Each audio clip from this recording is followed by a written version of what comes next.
Greetings. I am Ty Brown with AthleticDirectorU. I am joined here by Rick Hart. Rick is the Director of Athletics at SMU. Greetings, Rick. Thanks for joining us. Yeah, thanks, Ty. Good to be back together. Yeah, it's good to have you on. I read up on you did I think it was a book review for us over at AthleticDirectorU. Was I did. One of Ryan Holiday's books. Yeah, that's right. I think it was Stillness is the Key, Stillness is the Key, with right? Jen Cohen. With Jen Cohen. I remember because she blew me out of the water on her part of the review. So I think I read them all. I don't know who figured out to put me head to head with her, but I feel like I took a nail on that one. It was actually, they were both excellent. The process of deep thought, I think, was what I took away from that book review, which I think is an excellent thing. And the reason why I have you on here is kind of want to talk about hiring and the process of hiring, which I assume takes deep thought. And as an athletics director, it's okay.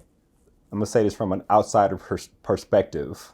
Hiring and raising money are probably two of the top 5 most important things you do, right? And there's also the student athlete experience. Yeah, that's right. Correct me if I'm wrong. Yeah, right? I mean, I always think that building and sustaining and making sure that you're taking care of your culture right. is up there at the top, Yeah. and that's a day-to-day thing. Mm-hmm. And then personnel, which includes hiring and getting the right people in the organization, doing the right things, and then certainly resource generation, and fundraising and constituent engagement is in there. And then, like you said, all of that leads to the reason we exist, the student athlete experience. Right, which Absolutely. makes it great. And you've been doing it there for 10 years, almost 11 years now, there at SMU up in Dallas, and you have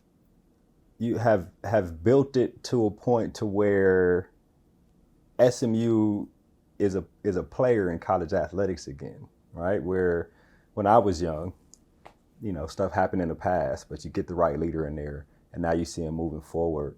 And part of that has to do with hiring coaches. You've hired, probably almost 20 coaches there, 17 sports. 17 sports. And people would look at a number like 20 as like, is he hiring the wrong people? But really, when you talk about 10 years, 17 sports, you're looking at retirement, you're looking at people taking other jobs, people getting out of coaching, period. And sometimes you have to move on from somebody. I wonder if there's do you have an in general philosophy in terms of hiring, or does it matter the sport? Or, you want people to fit the culture? Give us some thoughts on just hiring in general from the athletic director chair. Yeah, absolutely. First of all, appreciate your insights and perspectives on our program. Yes, I've played a small role. We got a great team. We get tremendous support from the university and from our alumni. Right. And so, but to hear you say that you feel like SMU's back on the scene is really important. We see it every day. We feel it. We feel like we've made progress, like we're back on the scene. We've got work to do, but really important to hear someone like you say that. Yeah. So really proud of that, and it's a team effort. I can assure you. Yes, sir. As it relates to hiring coaches, look, a coach can have a huge impact on the overall success of your program. On and off the field, court, whatever it is. So having the right people is critical. And I don't think it matters much. The sport, my process and the way I approach it is the same, because it's a leadership position. Yes, sir. And it's a position where they're not only bringing people onto your campus in terms of selecting, for the most part, who's going to be part of that culture, part of that team, but then also day to day, what's that experience like? And we talk about our student athletes as sons and daughters, because that's exactly who they are. And that's a great responsibility when you think about it. That you're entrusted with somebody's son or daughter, and to develop them not just athletically, but as a person, and that we have a responsibility when they leave, that they're prepared for life, and that we've developed them again beyond athletics. And so critical hire. And for me, it's really about character. Do they fit the culture? Are they aligned with our vision and values? That can be difficult to ascertain or confirm during a search process. The search processes are all different in length, in number of individuals involved. Obviously, the point in time of the program, there's so many variables. To your point, it's complex. It is an inexact science. But I'm really trying to figure out, who is that person going to be when the pressure's on, when things aren't going well? Are they going to continue to be committed to our values? Are they going to continue to be a leader of the young men and women in our program? Are they going to continue to have a positive outlook and lead our program and our student athletes through whatever that is? Because adversity is going to come. Yeah. These are hard jobs, and everybody's trying to win, and everybody's investing more and more resources every year. And so I'm trying to get the essence of who that individual is, and in particular who they are going to be when things aren't easy. Yeah. Yeah. You know, I think back to a conversation I had earlier this year with Terry Toomey, Fresno State, and he said we're hiring teachers, right? And I think that ties back into what I believe the purpose of an athletics department is, to enhance the academic mission of the university, right? That's right. And so each one of these coaches is a leader, as you mentioned, and they are helping to develop the student athletes to basically as a supplement to their academic adventure that they're doing while they're in college. And so you take all those things into effect, thinking about the inexact science of hiring and culture, you said, which is one of the things that you wanted to be key, the research involved, or like a recent hire, hiring somebody who has been at the school before because you know they understand the energy of the school. Talk to me about that research, somebody who hasn't been there. How do you really find out if this person will fit in the culture? I know there's asking people he or she's worked with or for in the past, but talk a little bit about that part of it, because that's the hard part. You know, it's probably like recruiting in terms of who can you get to, right, who you trust, and who you know understands what I'm about and what we're about as a program, and can share in a very candid and trustworthy way their thoughts and opinions on whomever it is that you're considering or evaluating. And you know this, the great thing about our industry is it's still very much, relationship driven. Yes, sir. And I've been fortunate to be in this industry for a couple decades. And so I have a lot of relationships. And if I don't know somebody, there's a good chance I know somebody who knows somebody. Right. So it is about having as many conversations as you can. People outside the athletics department, people inside the athletics department, former student athletes, faculty members, whomever it is, to try to do our best to get to the answer of that question that I talked about. Yeah.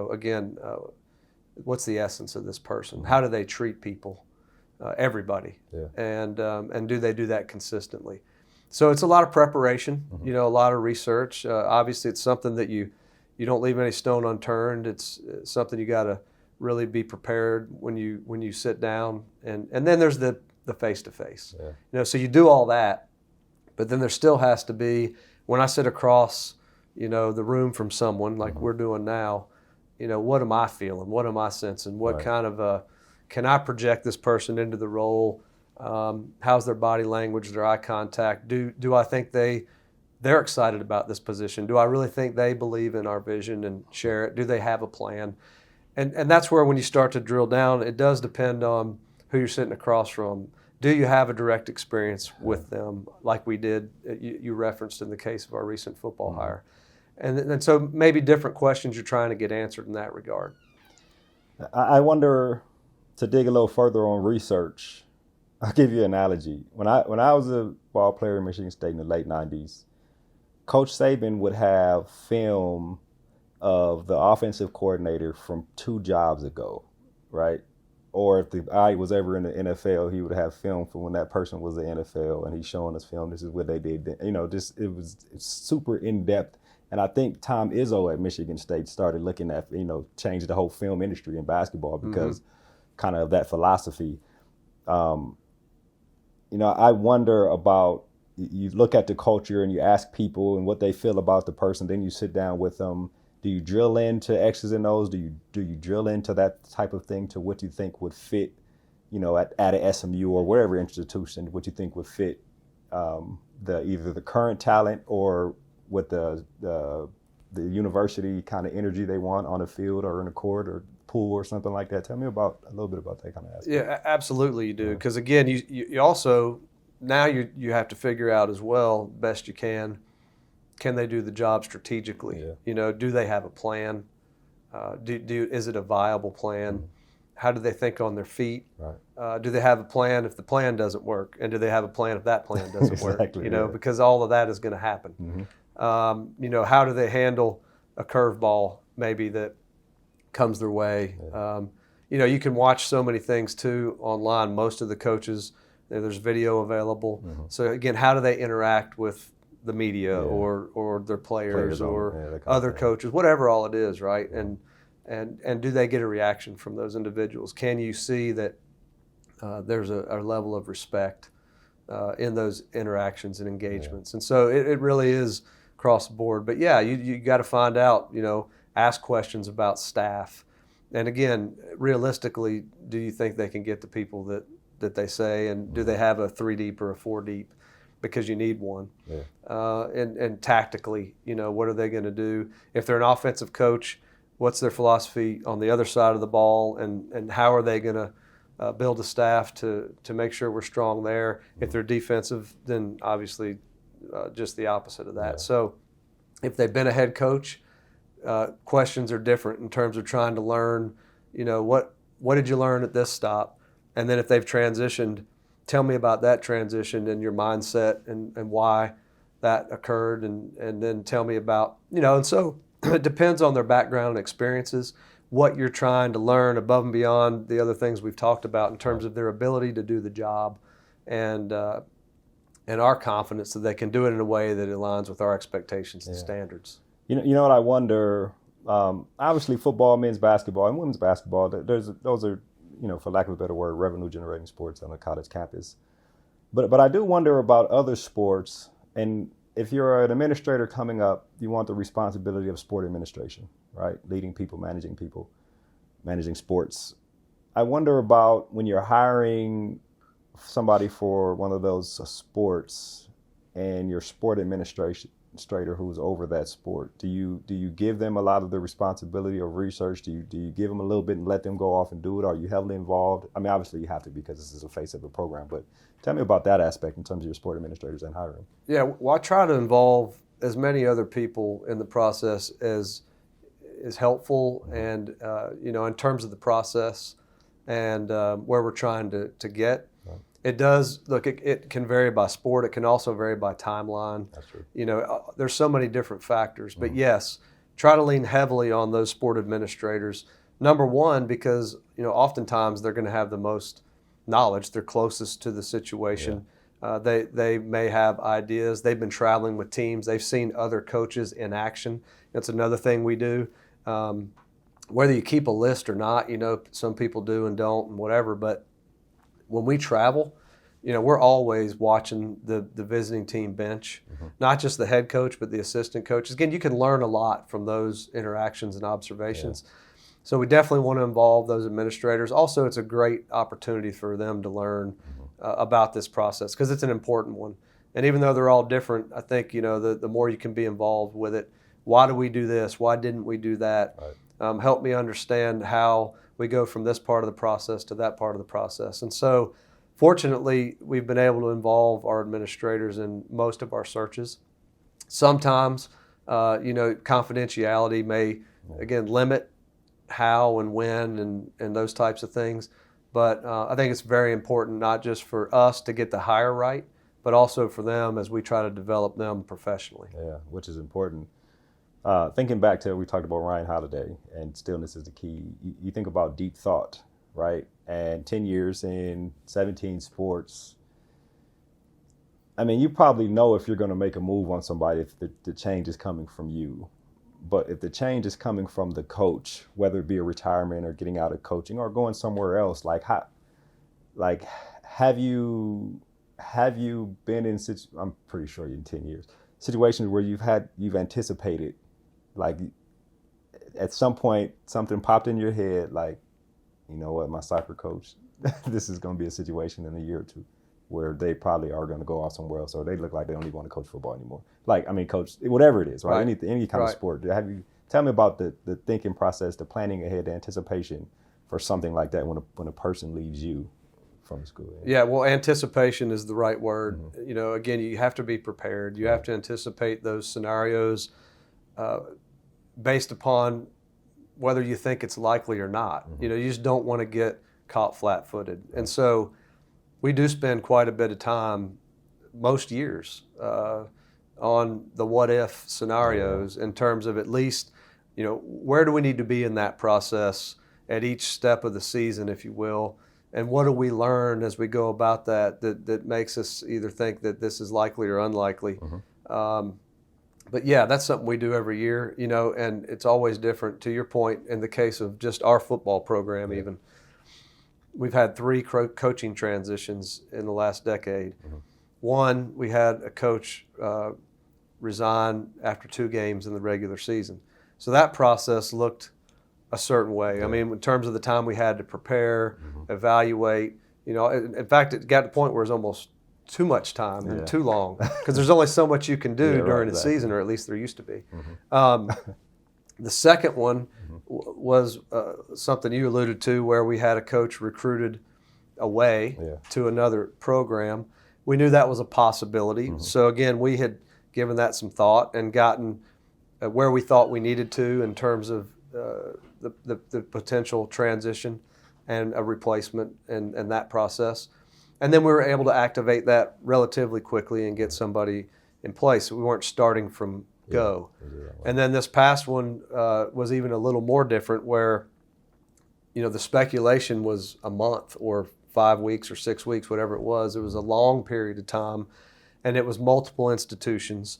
And so while we didn't know what was going to happen until, very, very late in the season, we knew very early that, the likelihood was certainly not zero, and that we needed to be ready to go. And in particular, what's different about this most recent one, even from the previous 2, there was no transfer portal.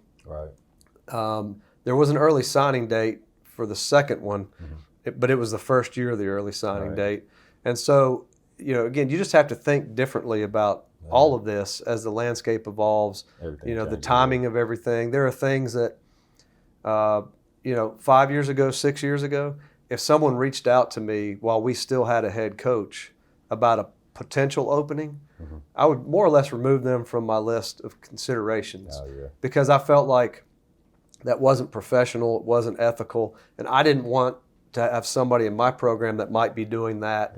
So nowadays you have to consider those people, because they have to start reaching out to you early, just as we had to start reaching out to people in season while we had a coach. And so, it was a completely different situation. So you have to change your mindset, you have to change your process, and you just have to be adaptable and be willing to evolve. Because the environment calls for it, right? Sure it does. And so again, I think those standards and what's acceptable and what's not acceptable based upon your values does change, and you have to change with the environment. You got to adjust accordingly. Absolutely. I'll ask you 2 questions here, and then we'll wrap. The first one is, presidents are so much more involved in college athletics than they were back when I was probably playing, or even 15 years ago, right? I wonder about keeping the president abreast to moves you make. Like, what is, I guess, important enough? I guess if it's going to hit the news, then it's probably important enough, right? Like, talk to me about the communication with the presidents when hiring. Well, they're all different too, and I think the first thing to figure out is, how do they want you to communicate with them? Some of them want a certain frequency or a certain mode of communication that they prefer over others. Others of them, so that's the first thing. And I've been an athletics director at 2 different institutions. I'm fortunate that I've only had 2 presidents. I had a chancellor at University of Tennessee, Chattanooga, and a president at SMU. And their styles are different, but at the bottom of at the end of the day, again, the first thing is, how do you want me to communicate with you? And the biggest thing, as you know, is don't allow them to be surprised about something. And so there is some decision making, but once you're into that relationship, like any relationship, it's a little easier to determine, when do you go to them about something or with something. What do you take to them versus keep off their plate? I always err on the side of caution. If I'm uncertain, then probably get it to them.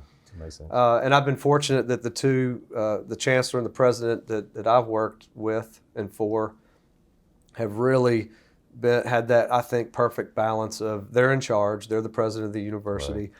They know things I don't know about the educational mission and what's important to the institution and how athletics, may or may not impact the institutional mission and vision and timing and politics.